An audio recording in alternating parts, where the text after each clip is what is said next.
ನಾವು cabinet meeting ಮಾಡಿ ಕೂಡಲೇ ಅವುಗಳನ್ನು ಜಾರಿಗೆ ತರ್ತೀವಿ ಅಂತೇಳಿ ತೀರ್ಮಾನ ತಗೊಂಡಿದ್ದು.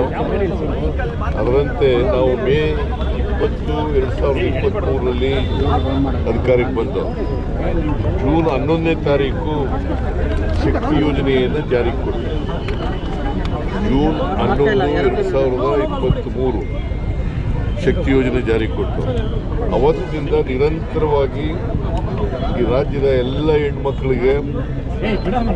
ಹೆಣ್ಮಕ್ಳಿಗೆ ಉಚಿತವಾಗಿ ಸರ್ಕಾರಿ ಬಸ್ಗಳಲ್ಲಿ ನಾವು ಕರ್ಕೊಂಡು ಹೋಗ್ತಾ ಇದ್ದೀವಿ, ಪ್ರಯಾಣ ಮಾಡಿಸ್ತಾ ಇದ್ದೀವಿ. ಸೊ ಅದು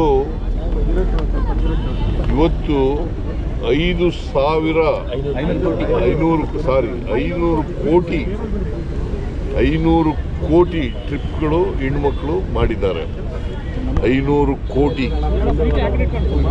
ಅದಕ್ಕೆ ರಾಮಲಿಂಗಾರೆಡ್ಡಿಯವರು ಭಾಳ ಅವರ ಮುಂದಾಳತ್ವದಲ್ಲಿ ಇವೆಲ್ಲ ನಡೀತಾ ಇದೆ ಕಾರ್ಯಕ್ರಮಗಳು. ಅದಕ್ಕೆ ಇದು ಒಂದು ವಿಶೇಷ ಕಾರ್ಯಕ್ರಮ ಅಂತೇಳಿ ಇವತ್ತು 500 ಕೋಟಿ ಮಹಿಳೆಗೆ 500 ಕೋಟಿ ಪ್ರಯಾಣ ಮಾಡಿದಾರಲ್ಲ, ಆ ಟ್ರಿಪ್ಗಳಲ್ಲಿ ಮಾಡಿದಾರಲ್ಲ, ಅದಕ್ಕೋಸ್ಕರವಾಗಿ ಇವತ್ತು ಸಾಂಕೇತಿಕವಾಗಿ ನಾವು ಟಿಕೆಟನ್ನು ಕೊಟ್ಟಿದ್ದೀವಿ ಹೆಣ್ಮಕ್ಳಿಗೆ.